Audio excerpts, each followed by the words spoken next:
আল্লাহ জানতেন যে মানুষটা আপনার জন্য খারাপ, কিন্তু আপনি তার উপর এত বেশি সংযুক্ত ছিলেন যে তাকে ছেড়ে দিতে পারেননি।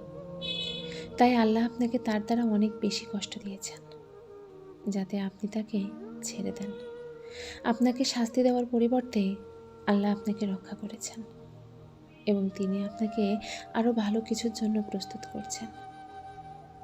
মনে রাখবেন, মানুষ স্বার্থের জন্যই মানুষের কাছে আসে।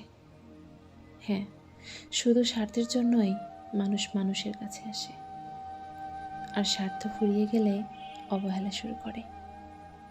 তাই কারোর ওপর এতটাও আসক্ত হবেন না যে সে অবহেলা শুরু করলে আপনার বেঁচে থাকাটা কঠিন হয়ে যায়।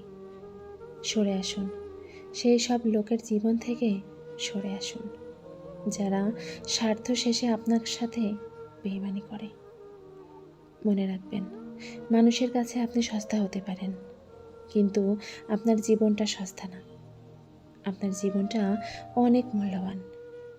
যে জীবনটা আল্লাহ দিয়েছেন তার উপর বিশ্বাস রাখুন। যে আজ আপনাকে অবহেলা করছে, এমন একদিন আসবে সে আপনার জন্যই কাঁদবে।